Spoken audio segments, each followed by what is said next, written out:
होती है heat, brick किससे बनती है? क्ले और सैंड पार्टिकल्स। उसको जब हम लोग किसी सरफेस के ऊपर रफ करेंगे तो क्या होगा? हीट का साइज बढ़ेगा या कम होगा? व्हाई? बिकॉज वो जो ब्रिक है वो किसमें कन्वर्ट होगा? स्मॉल पार्टिकल में कन्वर्ट होगा। तो जब भी किसी बड़े मटेरियल को हम छोटे मटेरियल में कन्वर्ट करते हैं, जो कितना बड़ा पेन है उसको दो पार्ट में डिवाइड किया, फिर से डिवाइड कर सकता हूँ, दो पार्ट में डिवाइड किया, फिर से डिवाइड कर सकता हूँ, काटते जाएंगे काटते जाएंगे काटते जाएंगे, कब तक? जब तक पॉसिबल होगा तब तक। सपोज घर में कुछ मतलब आज आपकी फेवरेट डिश बन रही है, मम्मी ने बोला एक काम करना है आपको, जस्ट टोमेटो है उसको कट करना है, तो मम्मी ने बोला कि टोमेटो को एकदम बारीक कट करना है, बारीक मतलब क्या पाउडर बना दोगे? कोशिश करोगे आप नाइफ से उसको कट करने की आप छोटे छोटे पीसेस बनाओगे, एक टाइम ऐसा आएगा उससे छोटा पीस बनाना पॉसिबल नहीं होगा।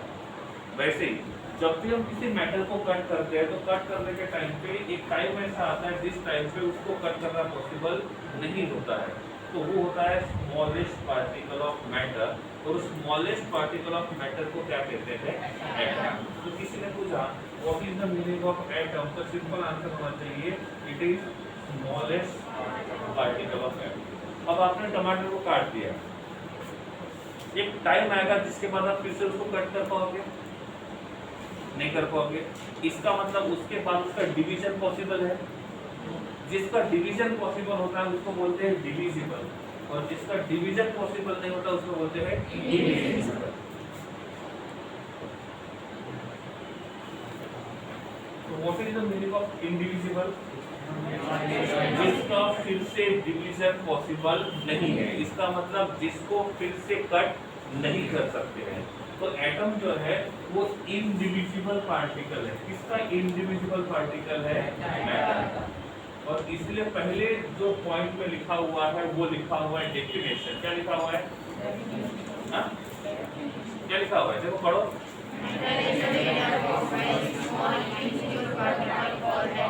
ठीक है, तो डाल्टन ने बोला था कि एटम जो रहेगा वो कैसा रहेगा? इनडिविजिबल पार्टिकल रहेगा, ऐसा पार्टिकल जिसको डिवाइड नहीं कर सकते। सेकंड पॉइंट में लिखा होगा it is the fundamental unit. What is the meaning of fundamental? Basic. जैसे हमारे बॉडी का बेसिक यूनिट क्या होता है? Cell. 9th and 10th chapter था cell the basic unit of life, सही है? तो हमारी जो लाइफ है, हमारी जो बॉडी है वो किससे बनी है? सेल से। तो वैसे ही मैटर जो होता है वो किससे बना हुआ है? एटम। नेक्स्ट पॉइंट में लिखा है एटम नाम का वर्ड कहाँ से डिस्कवर हुआ? कहाँ से डिस्कवर हुआ? ग्रीक वर्ड से, और उसका मतलब होता है कैन नॉट बी डिवाइडेड। तो normal pattern. Point number 4, atoms neither be created nor be destroyed by any chemical reaction. Next point. इसको समझने के लिए यहाँ पे हम तीन टाइप के मैटर लेते हैं। यहाँ पे हमारे पास एक मैटर है A, इसका मैटर है A, ठीक है? तो नॉर्मल हम यहाँ पे लिखते हैं Ag का, Ag का मतलब सिल्वर। और यहाँ पे हम दूसरा मैटर लेते हैं, और ये मैटर जो रहेगा ये रहेगा गोल्ड, ये रहेगा हीलियम, ठीक है? तो एक मैटर जो है वो कौन सा है? सिल्वर का, और दूसरा गोल्ड। अब ये इतना बड़ा मैटर जो है वो किससे बना होगा? पार्टिकल से बना होगा। इनमें से मैंने 3 पार्टिकल सिलेक्ट किए, और इसमें से मैंने 3 पार्टिकल सिलेक्ट किए, ठीक है? अब ये मान के चलते हैं कि यहाँ पे जो पार्टिकल मैंने सिलेक्ट किया हुआ है इसका मास लेता हूँ x ग्राम, कितना लेता हूँ? x ग्राम। और यहाँ पे जो एटम हमने सिलेक्ट किया इसका गोल्ड का, इसका मास लेता हूँ y ग्राम। तो यहाँ पे जो दूसरा एटम रहेगा सिल्वर का, इसका मास कितना रहेगा? कितना रहेगा? x ग्राम और y ग्राम? x ग्राम। इसका मतलब यहाँ पे जो एक एलिमेंट है, एक मैटर है, उसके अंदर जितने भी एटम्स रहेंगे उन सभी का मास कैसा रहेगा? अब यहाँ पे जो गोल्ड है इसकी एक एटम का मास कितना है? एटम का मास कितना रहेगा, और इस एटम का मास कितना रहेगा। तो एक एलिमेंट के जितने भी एटम्स रहेंगे वो आइडेंटिकल रहेंगे या डिफरेंट रहेंगे। तो इस एलिमेंट के तीनों एटम जो रहेंगे उनका मास कितना रहेगा, x। तो हम ये बोल सकते हैं एक एलिमेंट का एक एटम और दूसरे एलिमेंट का दूसरा एटम दोनों आइडेंटिकल है। अब ये जो सिल्वर का पार्टिकल है, सिल्वर कलर कौन सा होता है, सिल्वर का कलर कौन सा होता है, तो यहाँ पे जो सिल्वर का एटम है इसका कलर कौन सा होना चाहिए, सिल्वर। और यहाँ पे जो गोल्ड का पार्टिकल है उसका कलर कौन सा होना चाहिए। तो क्या ये यहाँ पे मैंने ये पार्टिकल पहला कंसीडर किया, पार्टिकल 1, पार्टिकल 2 और पार्टिकल 3। तो पार्टिकल 1 और पार्टिकल 2 का कलर कौन सा रहेगा, पार्टिकल 2 और पार्टिकल 3। पार्टिकल 2 का वेट कितना है, पार्टिकल 3 का वेट कितना है। इसको मैंने बोला ए, बी और सी। पार्टिकल ए का वेट कितना है, particle B, particle C. Particle A का कलर कौन सा रहेगा, पार्टिकल बी का, और ये रहेगा। तो पार्टिकल 1 और पार्टिकल सी का मास सेम है, पार्टिकल 1 और पार्टिकल सी का कलर सेम है। इसका मतलब एक एलिमेंट के सभी एटम्स आइडेंटिकल रहेंगे। अरे हाँ या नहीं, अरे एक एलिमेंट के हमने 3 एटम लिए, तीनों का मास सेम है और तीनों का कलर भी सेम है। यहाँ पे हमने दूसरा एलिमेंट लिया और उस एलिमेंट के हमने 3 पार्टिकल कंसीडर किए, तो तीनों के तीनों पार्टिकल का मास कैसा है, सेम, और तीनों के तीनों पार्टिकल का कलर कैसा है। तो मैं 2 लाइन बोलता हूँ। पहली line, all atoms of an element are identical. सही है गलत, all atoms of an element are identical, yes।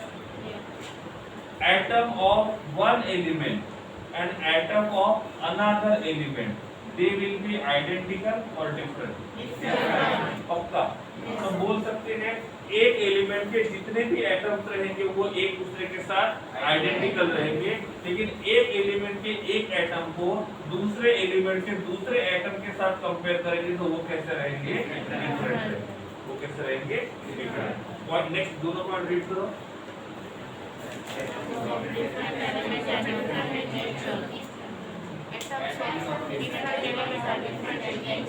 Atoms of different elements, atoms of different elements are different in nature। इसके पहले वाला लाइन क्या था, atoms of same given element are identical, ठीक है। तो इनका मास भी सेम है, इनका कलर भी सेम, ठीक है। तो दोनों पॉइंट क्लियर हो गए। उसके बाद क्या लिखा हुआ है, तो जब भी हम केमिकल रिएक्शन करते हैं तो वो केमिकल रिएक्शन होता है एटम्स के बीच का। सपोज मैं यहाँ पे लिखता हूँ, मैंने रिएक्शन H और Cl का किया, तो इसको रीड कर सकते हैं, हाइड्रोजन का एक एटम क्लोरीन के एक एटम के साथ रिएक्शन करेगा तो क्या बनेगा, मैंने बोला H2 और यहाँ पे O लिखा, तो मैं क्या बोलूंगा, हाइड्रोजन के कितने एटम, 2 और ऑक्सीजन का 1, एक दूसरे के साथ रिएक्शन करेंगे तो क्या बनेगा। तो जब भी हमको कोई रिएक्शन करना है तो रिएक्शन करने के लिए जो एटम्स यूज करेंगे, तो एक एटम जो रहेगा वो दूसरे एटम के साथ क्या करेगा, रिएक्शन करेगा। सपोज मैंने बोला एक Na का एटम एक Cl के एटम के साथ रिएक्शन करेगा तो प्रोडक्ट क्या मिलेगा, Na। तो ये केमिकल रिएक्शन होने के लिए Na का एक एटम यूज किया और Cl का एक एटम यूज किया और इन दोनों को कंबाइन करके क्या किया, NaCl बनाया। तो जब भी हम कोई केमिकल रिएक्शन करेंगे तो उस केमिकल रिएक्शन में पार्टिसिपेट कौन करेगा, एटम। तो पार्टिसिपेट करेगा एटम। क्लियर है, डन। देखो जितने पॉइंट्स लिखे हैं आपने एक बार रीड करो, हर पॉइंट को एक्सप्लेन किया है, आपको सामने बुला के आपको एक्सप्लेन करने भी लगाऊंगा, तो नहीं समझा तो पूछ सकते हो।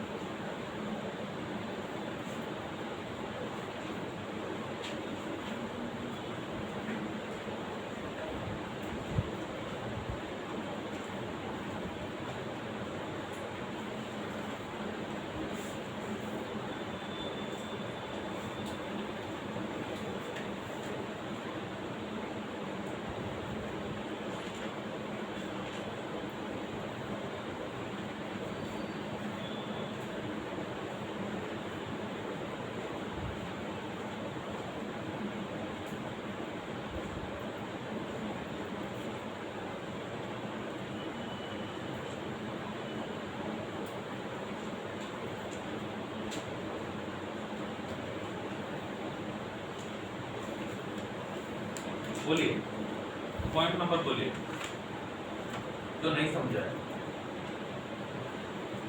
दूसरे का वेट मत करो, क्वेश्चन में आपको पूछूंगा, दूसरे को नहीं। फिफ्थ वाला पॉइंट क्या लिखा है, इसमें रेट करो। ओके देखो, अब एग्जांपल के लिए मैंने यहाँ पे जैसे कौन सा लिया था, सिल्वर।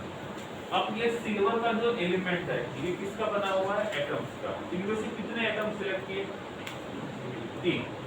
अब ये जो एटम 1 है उसका भी मास x है, एटम y जो है उसका मास भी x है, और एटम 3 जो है उसका मास भी x है। तो तीनों का मास कैसा हुआ, सेम। जो कलर इसका रहेगा वही कलर इस एटम का भी रहेगा, वही कलर इस एटम का भी रहेगा। इसका मतलब एक एलिमेंट के जितने भी पार्टिकल्स रहेंगे, जितने भी एटम्स रहेंगे, उनके सभी के सभी प्रॉपर्टी कैसे रहेंगे, सेम रहेंगे। वो है पॉइंट नंबर 5। और बोलिए, चलो इधर ध्यान दो। यहाँ पे मैंने एक मैटर लिया हुआ है, एलिमेंट लिया हुआ है, और ये बना हुआ है कार्बन का। इसका बना हुआ है कार्बन, ठीक है। अब इसमें से मैं 3 पार्टिकल को सिलेक्ट करता हूँ, 1 2 और 3। ओके, अब नॉर्मल कार्बन कौन से कलर का होता है, ब्लैक कलर का होता है। तो ये वाला जो एटम है, एटम 1 बोलता हूँ, एटम 2 और एटम 3। तो एटम 1 का कलर कौन सा रहेगा, एटम 2 पूरा नहीं होगा, पहला लड़का काला, दूसरा गोरा, फिर ये सावधा, ऐसा नहीं।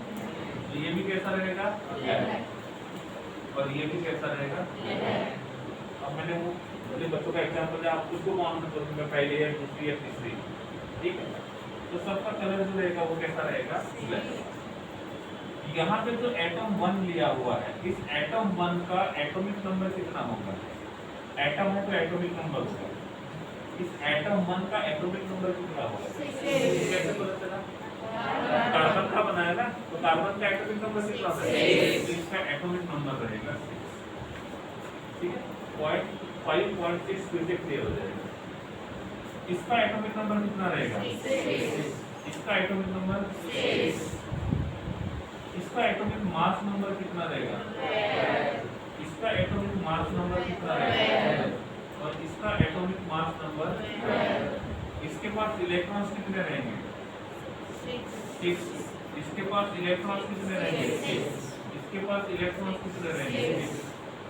पॉइंट नंबर 5 होता है ना कि एक गिवन एलिमेंट से हम जब एटम को कंसीडर करेंगे तो सभी एटम्स के प्रॉपर्टीज कैसे रहेंगे, है कि नहीं है, सही है। अब यहाँ पे मैंने कार्बन लिया, इसके प्रॉपर्टी मेजर किए। अब इस साइड में मैं दूसरा कार्बन लेता हूँ, कार्बन। यहाँ पे मैंने 3 पार्टिकल को सिलेक्ट किया, इसको बोला है ए, इसको बोला है बी, इसको बोला है सी। ये भी कार्बन है, सेम एलिमेंट है, डिफरेंट है, सेम पक्का ना, गलत नहीं है ना। तो इसका कलर कौन सा रहेगा, ब्लैक। इसका कलर कौन सा रहेगा, ब्लैक। इसका कलर कौन सा रहेगा, ब्लैक। इसका ए का वैल्यू कितना रहेगा, 12। इसका ए का वैल्यू कितना रहेगा, 12। और इसका ए का वैल्यू कितना रहेगा, 12। इसका जेड का वैल्यू रहेगा 6, जेड का वैल्यू रहेगा 6, जेड का वैल्यू रहेगा 6। तो अब इंडिया में कार्बन के एटम्स के प्रॉपर्टी देखो, जब दूसरे कंट्री में जाने के बाद वहां पे कार्बन के एटम्स के प्रॉपर्टीज देखो, तो वो कार्बन के एटम्स के प्रॉपर्टीज कैसे रहेंगे, सेम। और यही कहना चाहता है कौन, ठीक है। अब डू यू नो आइसोटोप, पक्का, कितने लोग रेंज हो रहे हैं,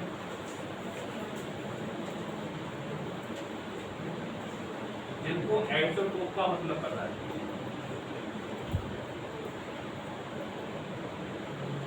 कुछ लोगों के हाथ नीचे ही है, पता है इसके ऊपर क्या है, सजा से बचने के लिए हैंड्स डाउन। अब आइसोटोप्स आते हैं, डाल्टन ने बोला ये भी कार्बन है और ये भी कार्बन है, और डाल्टन ने बोला कि जब दोनों सेम एलिमेंट्स है तो दोनों के पार्टिकल्स, दोनों के एटम्स कैसे रहेंगे? आइडेंटिकल बोलेंगे, चलेगा? सेम आइडेंटिकल एक ही है, ठीक है। अब यहाँ पे कार्बन के कितने आइसोटोप्स है? C12, C13 and C14। कितने आइसोटोप है? C12, C13, C14। मैं बोलता हूँ ये कार्बन है लेकिन C12 वाला, ये कार्बन कौन सा है? C13 वाला। दोनों कार्बन ही है, दोनों को कार्बन ही बोलेंगे। किसी ने पूछा यहाँ पे एलिमेंट कौन सा है? कार्बन। यहाँ पे एलिमेंट कौन सा है? कार्बन। सही है। कार्बन कोई भी हो काले कलर का ही होता है, तो कलर में कोई चेंज नहीं होगा। अब इसकी बात करेंगे तो इनमें कुछ चेंज होगा। एटॉमिक नंबर कितना है? 6। एटॉमिक मास नंबर, सही है। इसमें atomic number 6, atomic mass number 13। तो यहाँ पे A का वैल्यू चेंज होगा, कितना रहेगा? 13। यहाँ पे कितना रहेगा? 13। और यहाँ पे कितना रहेगा? 13। अब मास मान लेते हैं, इसका मास कितना है? 12। तो इसका मास कितना होगा? 12 ग्राम। 12 ग्राम, 12 ग्राम। किसका मास? एक एटम का। यहाँ पे एक एटम का मास कितना हुआ? 13 ग्राम। 13 ग्राम, 13 ग्राम। ये भी कार्बन ही है, ये भी कार्बन ही है। दोनों के दोनों एलिमेंट्स सेम है। क्या दोनों एलिमेंट्स के एटम्स आइडेंटिकल है? अरे क्या दोनों एलिमेंट्स के एटम्स आइडेंटिकल है? यहाँ पे एक एटम का मास कितना है? 12 ग्राम। यहाँ पे एक एटम का मास कितना है? दोनों का मास सेम है। अरे दोनों का मास सेम है, दोनों को आइडेंटिकल बोलेंगे? नहीं बोलेंगे। इसका मतलब डाल्टन ने एक बात गलत बोली थी। कौन सी? कि एक वो एलिमेंट सेम है तो उनके बने हुए जो एटम्स रहेंगे वो हमेशा आइडेंटिकल रहेंगे। जरूरी नहीं है, वो आइडेंटिकल हो भी सकते हैं, आइडेंटिकल नहीं भी हो सकते हैं। मैंने यहाँ पे C12 लिया, यहाँ पे C12 लिया, तो इस कार्बन एलिमेंट के एटम्स और इस कार्बन के एटम्स कैसे रहेंगे? आइडेंटिकल। लेकिन यहाँ पे मैंने C12 लिया और यहाँ पे मैंने C13 लिया, ये भी कार्बन है, ये भी कार्बन है। क्या दोनों कार्बन एलिमेंट के एटम्स आइडेंटिकल रहेंगे? तो उन्होंने जो लिखा था कि वो सेम होने चाहिए, वो ऐसा नहीं है। वो सेम हो भी सकते हैं, सेम नहीं भी हो सकते। ये पहला लिमिटेशन है इसका, ये पहला लिमिटेशन है इसका। क्लियर हुआ? नहीं समझा? तो atoms of same elements always identical और मे बी आइडेंटिकल। तो ऑलवेज पॉसिबल नहीं है, वो हो भी सकते हैं, नहीं भी हो सकते। समझ में आ रहा है? पक्का? किसी ने पूछा क्यों, तो क्या एग्जांपल कौन सा देंगे? आइसोटोप। कोई भी आइसोटोप दे सकते, कोई भी, ऐसा नहीं कि कार्बन ही देना है। जो भी आइसोटोप आपको पता है आप उसको यहाँ पे यूज करके बता सकते हो कि वो आइडेंटिकल रहेंगे कि नहीं रहेंगे। ठीक है, यहाँ तक क्लियर है? अब यहाँ पे जो एटम है इसको मैं लेता हूँ, कंसिडर करता हूँ A और इसको मैं कंसिडर करता हूँ B। कंसिडर करता हूँ A और कंसिडर करता हूँ B। इसका एटॉमिक नंबर लिया मैंने 10 और इसका एटॉमिक नंबर लिया मैंने 11। इसका एटॉमिक मास नंबर लिया मैंने 22 और इसका एटॉमिक मास नंबर लिया मैंने 22। तो इन दोनों को क्या बोलेंगे? आइसोमास। ये दोनों के दोनों सेम एलिमेंट है, डिफरेंट है? ये दोनों के दोनों सेम एलिमेंट है, डिफरेंट है? ये भी कार्बन था और ये भी कार्बन था, और जब दोनों के दोनों कार्बन है उसको सेम एलिमेंट मानेंगे। लेकिन यहाँ पे एलिमेंट A है and here element is B। I'm asking you, what will be the mass of an atom of A? 22। तो इसका मास जो रहेगा वो कितना रहेगा? 22 ग्राम। तो इसका मास कितना रहेगा? 22 ग्राम। और इसका मास कितना रहेगा? 22 gram. Okay, now in B mass of small a 22, mass of small b 22 and mass of small c 22. सही है? क्या ये दोनों एलिमेंट सेम है? क्या एलिमेंट ए का जो एटम है और एलिमेंट बी का जो एटम है दोनों का मास सेम है? इसका मतलब हम ये भी बोल सकते हैं atoms of different elements may show same property. Atoms of same element may show different properties, but atoms of different element may show same property. सभी ने लेकिन कुछ तो शो कर सकते हैं ना, क्योंकि डाल्टन ने बोला था कि सेम एटम है, सेम एलिमेंट के एटम्स है, तो सभी प्रॉपर्टी सेम रहेंगे, और डिफरेंट एलिमेंट के एटम्स को कंपेयर करते हैं तो उनके सभी प्रॉपर्टी, लेकिन जरूरी नहीं है।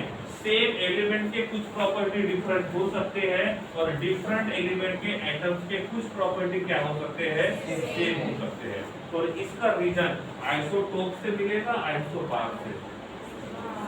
आइसोबार तो कितने ड्रॉबैक मिले?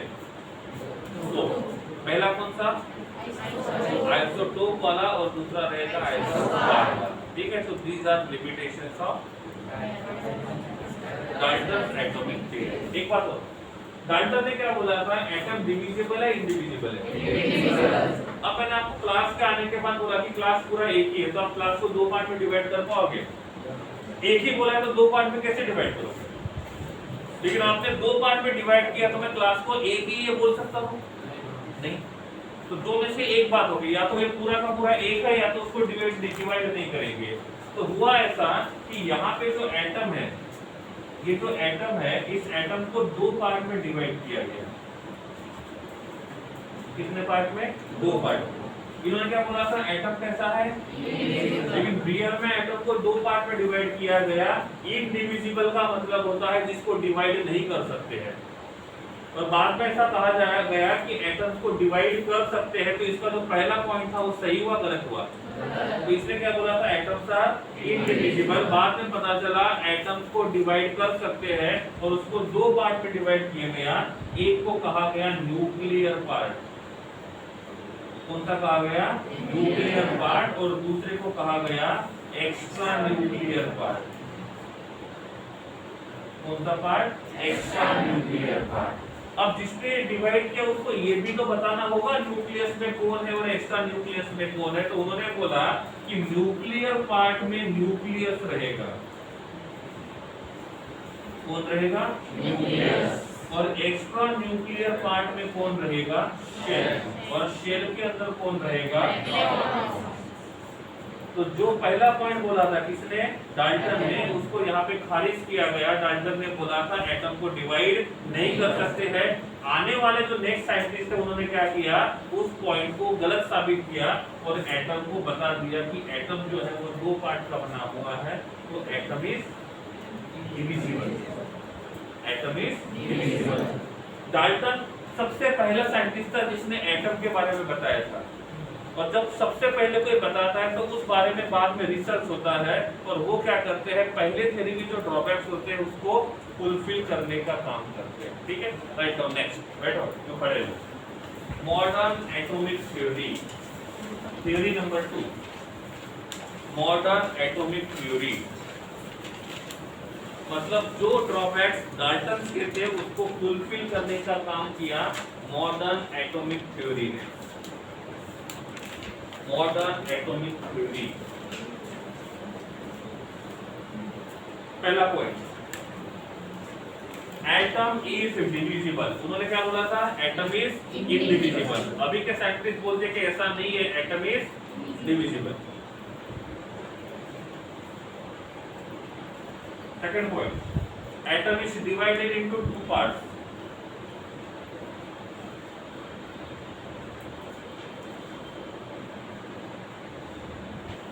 Atom is divided into two parts. Number 1 कौन सा? Nuclear part. वो किसका बना रहेगा? न्यूक्लियस का। और सेकंड एक्स्ट्रा न्यूक्लियर पार्ट, उसके अंदर कौन रहेंगे? शेल, इसका बना रहेगा शेल का। तो एटम को दो पार्ट में डिवाइड किया, एक है न्यूक्लियर, दूसरा एक्स्ट्रा न्यूक्लियर। नेक्स्ट पॉइंट ये क्या हो गया, स्पीड ज्यादा होगा तो बोल देना है, ठीक है ठीक है। Next point, atoms of same element, atoms of same element may not be similar, may not be similar in all respect, in all respect। इसका मतलब सेम एलिमेंट्स के एटम्स जरूरी नहीं है कि वो हमेशा सेम रहेंगे हर इसमें, वो कुछ बातों में डिफरेंट हो सकते हैं। एग्जांपल इजी, दैट इज, इसको लिखोगे आइसोटोप, इतना लिखो समझ में आ जाएगा फिर आपको आइसोटोप। इसके बाद वाला पॉइंट क्या होना चाहिए, atoms of different elements may show same properties।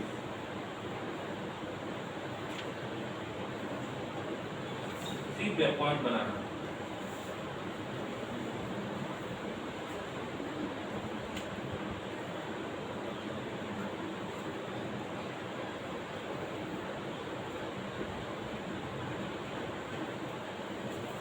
ठीक है, एग्जांपल में क्या लिखोगे, isotope. Very good. Next point, atom is the smallest particle, atom is the smallest particle which take part in chemical reaction, which take part in chemical reaction, which take part in chemical reaction, which take part in chemical reaction। तो वही है ना, तो पहले बोला था। ठीक, थोड़ी देर के लिए कॉपी क्लोज करता हूँ। न्यूटन नाम सुना है? क्या है? यूनिट नहीं है, यूनिट नहीं। क्या किया था न्यूटन ने? एप्पल वाला वही है, आईफोन वाला, एप्पल। आइंस्टाइन नाम सुना है? कितने लोग रेडियो हैंड? आइंस्टाइन का नाम, इसके पहले मैंने बताया, उसके पहले बोले सर अभी तो सुना है, क्वेश्चन शुरू कर दिया, सभी ने सुना है। क्या किया था आइंस्टाइन ने? कौन बताएगा, हैंड रेज करो। आइंस्टाइन ने क्या किया था, जिसको पता है हैंड रेज करो। हैंड स्ट्रेट, ये ऐसा हैंड रेज नहीं होता है और ऐसा भी नहीं होता है, उसका वैसे ऐसा कर रहे सर, सर ऐसे ही कर रहा था, बस दो ही लोग।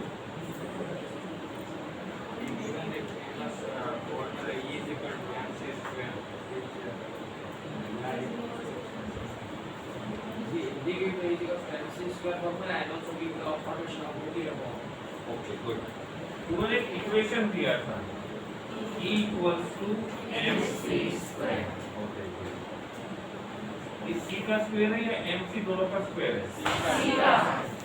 ऐसा कंफ्यूज होता है कभी-कभी, ठीक है।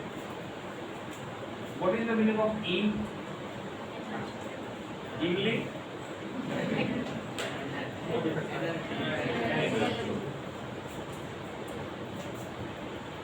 कौन सी क्लास में पढ़ा था? 9। हमको 9 पढ़े बहुत टाइम हो गया, भूल गए, सही में भूल गए। M तो दो चार तो वर्ड पता है, एक बता देते हैं।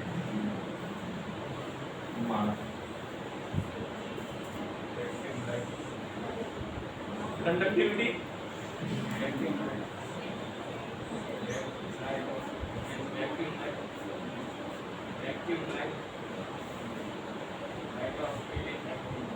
okay, C is the velocity of light।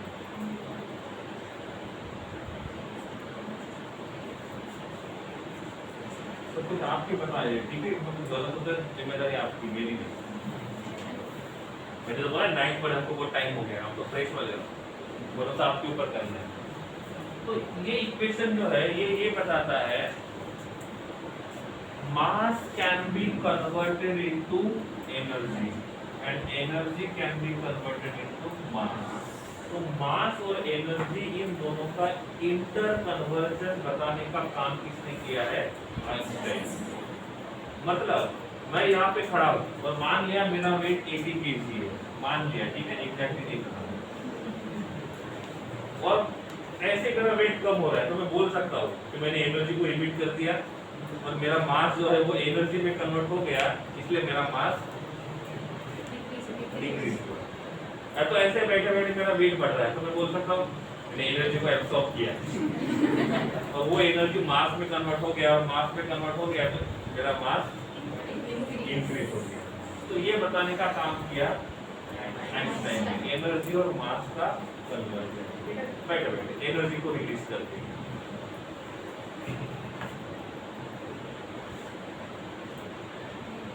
क्या है ये? सुना है ना? सुना है क्या रेडियो? एफएम सुना है बस? सुना है?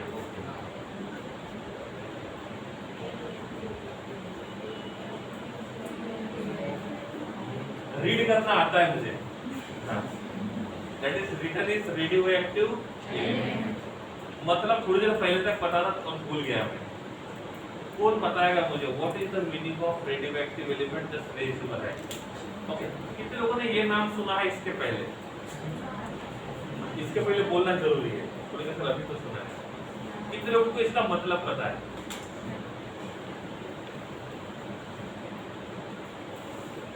सर चार्ज पार्टिकल्स है, alpha beta gamma radiation particle. Okay, charge particle जो होते हैं अल्फा बीटा गामा, ये रेडियोएक्टिव एलिमेंट्स हैं।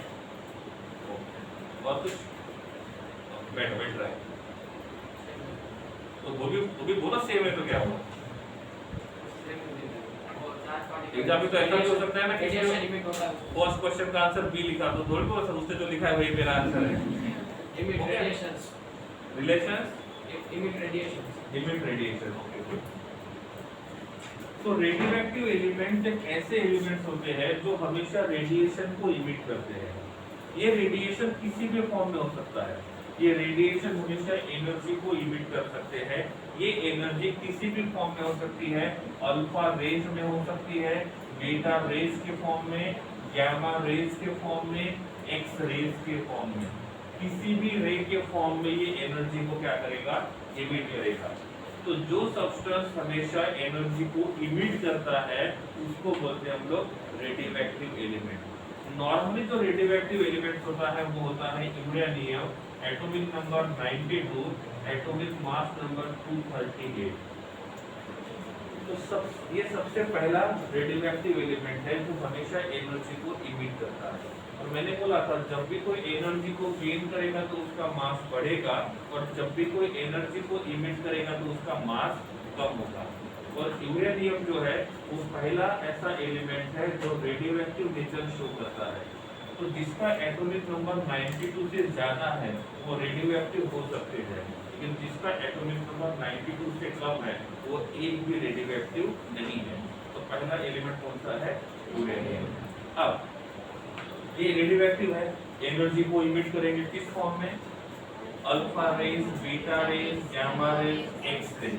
ये क्या होते हैं, कैसे होते हैं, फिजिक्स में पढ़ लोगे आप, ठीक है, ज्यादा डीप में यहाँ पे नहीं जाएंगे। अब इफ एनर्जी को इमिट करेगा तो उसका मास कम होगा।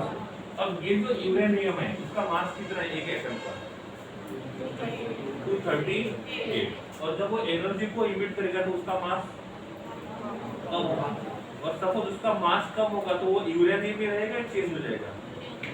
हाँ देखो यहाँ पे मैंने बोला कार्बन 12 है और कार्बन 6 है, और इन केस कार्बन को मानते हैं कि वो रेडियोएक्टिव एलिमेंट है और सपोज उसने एनर्जी को गेन किया, इसका मास बढ़ेगा और अब ये बन गया C16। क्या बन गया? C16 और एटॉमिक नंबर रहेगा, मतलब उतना ये कम चेंज भी हो सकता है, ठीक है। तो हम मास की बात करते हैं।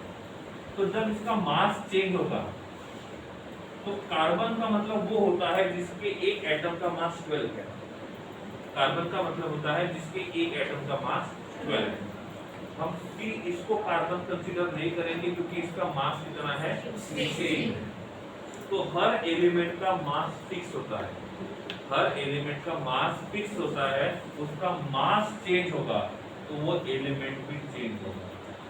सपोज मैंने बोला यहाँ पे कार्बन है और कार्बन ने एनर्जी को गेन किया, मास बढ़ गया, कितना हो गया 14। और हमारे हिसाब से जिसका मास 14 होता है वो कार्बन नहीं होता है, कौन होता है नाइट्रोजन। मैं बोल सकता हूँ कार्बन ने एनर्जी को गेन किया और किसमें कन्वर्ट हो गया नाइट्रोजन में कन्वर्ट हो गया। समझ में आ रहा है? तो एनर्जी को ट्रांसफर करेगा तो उसका मास चेंज होगा, मास चेंज होगा मतलब ये मास का वैल्यू चेंज होगा। वैसे ही यूरेनियम जो है जब वो अल्फा पार्टिकल को रिलीज करता है, अल्फा पार्टिकल को रिलीज करता है तो यहाँ पे हमको मिलता है थोरियम, इसका एटॉमिक नंबर रहेगा 90 और एटॉमिक मास नंबर रहेगा 234। तो यूरेनियम जो है उसने क्या किया, एनर्जी को रिलीज किया, किस फॉर्म में, और जब ये एनर्जी को रिलीज करेगा तो उसका एनर्जी कम होगा और एनर्जी कम होगा तो उसका मास कम होगा। तो यहाँ पे इसका मास अलग है, इसका मास अलग है। तो ये जो एटम था उसको बोला हमने यूरेनियम और ये किसका रहेगा थोरियम। तो रेडियोएक्टिव एलिमेंट जब भी एनर्जी को रिलीज करते हैं तो वो एक एटम में से दूसरे एटम में कन्वर्ट हो जाते हैं। क्या बोला मैंने, जब भी रेडियोएक्टिव एलिमेंट एनर्जी को रिलीज करते हैं तो वो एक एटम में से दूसरे एटम में चेंज हो सकते हैं, लेकिन ये प्रॉपर्टी ओनली रेडियोएक्टिव एलिमेंट से शो करते हैं। एक बात और आता है रेडियोएक्टिव एलिमेंट में, हाफ लाइफ टाइम। नाम सुना इसके पहले, फिजिक्स में बहुत आया है, किसी ने नाम सुना है हाफ लाइफ टाइम? ओके, अब मैंने यहाँ पे एक रिएक्शन किया, रिएक्शन करके मैंने बना दिया कंपाउंड X। कौन सा कंपाउंड बना दिया X और आपके सामने रख दिया और मैंने बोला देखना तो जल्दी देखो, आफ्टर 10 मिनट इट डिसअपियर हो जाएगा, 10 मिनट डिसअपियर हो जाएगा। तो मैंने जो कंपाउंड X बनाया था इसका लाइफ टाइम कितना हो गया, आफ्टर 10 मिनट डिसअपियर हो गया। तो आपको देखने के लिए कितना टाइम है? तो वैसा ही रेडियोएक्टिव एलिमेंट्स का होता है। सपोज यहाँ पे हमने रेडियोएक्टिव एलिमेंट ले लिया X और इसका यहाँ पे मास लिया कितना 10 ग्राम, कितना लिया 10 ग्राम। और रेडियोएक्टिव एलिमेंट हमेशा किसको इमिट करेंगे, एनर्जी को इमिट करेंगे, तो मास बढ़ेगा या कम होगा? तो धीरे धीरे इसका मास कम हो रहा है और अभी उसका मास यहाँ पे हुआ है 7 ग्राम। कितना हुआ 7 ग्राम आफ्टर 3 मिनट, आफ्टर 3 मिनट। और 2 मिनट वेट किया तो ये हो गया है 5 ग्राम। कितना 5 ग्राम। तो इसके लिए कितना टाइम लगा 2 मिनट। इनिशियल कितना क्वांटिटी यूज किया था 10। तो इनिशियल का आधा होने के लिए कितना टाइम लगा 5 मिनट। कितना लगा 5 मिनट। इनिशियल का आधा होने के लिए कितना टाइम लगा। तो रेडियोएक्टिव एलिमेंट्स हमेशा एनर्जी को इमिट करेंगे, एनर्जी को इमिट करेंगे तो उसका मास कम होगा। तो जितना मास हमने इनिशियली यूज किया था उसका आधा होने के लिए जो टाइम लगता है उस टाइम को बोलते हैं half life time. Repeating again, जितना रेडियोएक्टिव एलिमेंट हमने इनिशियली यूज किया था उसको इनिशियल अमाउंट का आधा होने के लिए जो टाइम लगेगा उसको बोलेंगे हाफ लाइफ टाइम। और इस हाफ लाइफ टाइम का सिंबल होता है T हाफ, T और हाफ। ठीक है, मैंने बोला ये यूरेनियम जो है वो यूरेनियम मैंने यहाँ पे 100 ग्राम दिया और 100 ग्राम से 60 ग्राम होने के लिए उसको टाइम लगा 20 मिनट। तो क्या 20 मिनट जो रहेगा वो हाफ लाइफ टाइम हो सकता है। अब यहाँ से उसको 50 ग्राम होने के लिए टाइम जो लगा और वो लगा 10 मिनट। तो अब इनिशियल में कितना था अभी कितना हुआ? तो 100 का 50 होने के लिए टोटल टाइम कितना लगा? तो इनिशियल का आधा होने के लिए टाइम कितना लगा? तो इसका हाफ लाइफ टाइम कितना हो गया? तो रेडियो एक्टिव एलिमेंट की एक ही प्रॉपर्टी हम पढ़ते हैं और वो कौन सा होता है? Half life time. सपोज मैंने कल पूछा what is the meaning of half life time, तो आंसर क्या होगा? इनिशियल का आधा होने के लिए जो टाइम लगता है that is called as half life time and this is the property of this element. और रेडियो एक्टिव एलिमेंट जब एनर्जी को इमिट करेगा तो एक एटम जो रहेगा वो किसमें कन्वर्ट हो जाएगा? दूसरे में कन्वर्ट हो जाएगा, right?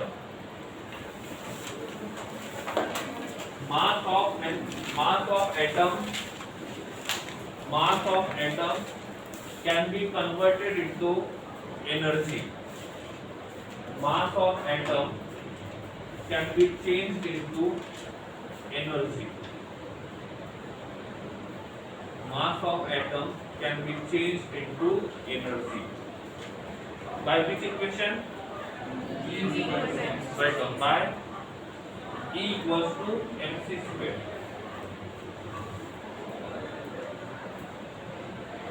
Next, atom of one element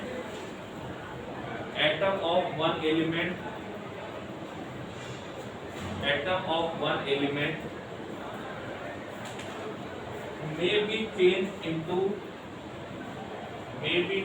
into atom of other element. Atom of other element.